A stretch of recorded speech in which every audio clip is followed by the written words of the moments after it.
ବର୍ତ୍ତମାନର ବଡ଼ ଖବର ହାତୀ ଦେଖିବାକୁ ଯିବା ହେଲା କାଳ। ହାତୀ ଆକ୍ରମଣରେ ଜଣେ ଗୁରୁତର। କେଉଁଝର ଜିଲ୍ଲା ଚମ୍ପୁଆ ରେଞ୍ଜ ଅନ୍ତର୍ଗତ ଝାଲିଆବେଢ଼ା ଜଙ୍ଗଲରେ ହାତୀ ଦେଖିବାକୁ ଯାଇ ଜଣେ ଯୁବକ ହାତୀ ଆକ୍ରମଣର ଶିକାର ହୋଇଛନ୍ତି। ଗୁରୁତର ଯୁବକ ଜଣକ ହେଉଛନ୍ତି ଜ୍ୟୋତିପୁର ଗ୍ରାମର ଶୁଭମ କର ବୋଲି ଜଣାପଡ଼ିଛି। ସୂଚନା ଅନୁଯାୟୀ ଝାଲିଆବେଢ଼ା ଜଙ୍ଗଲ ଅଞ୍ଚଳରେ ଦୁଇଟି ହାତୀ ଥିବାର ଖବର ପାଇ ସ୍ଥାନୀୟ କିଛି ଯୁବକଙ୍କ ସହ ଶୁଭମ ହାତୀକୁ ଦେଖିବା ପାଇଁ ଜଙ୍ଗଲ ଭିତରକୁ ଯାଇଥିଲେ। ଏହି ସମୟରେ ହଠାତ୍ ଏକ ହାତୀ ତାଙ୍କ ଉପରେ ଆକ୍ରମଣ କରିଥିଲା। ହାତୀଟି ଶୁଣ୍ଢରେ ଆକ୍ରମଣ କରିଥିବାରୁ ସେ ଗୁରୁତର ଭାବେ ଆହତ ହୋଇଥିଲେ।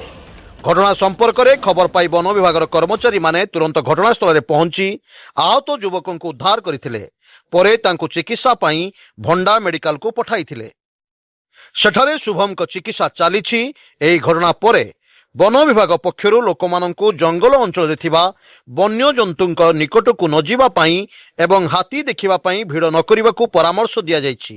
ହାତୀଙ୍କ ନିକଟକୁ ଯିବା ଜୀବନ ପ୍ରତି ବିପଦଜନକ ହୋଇପାରେ ବୋଲି ବନ ବିଭାଗ ସତର୍କ କରାଇଛନ୍ତି।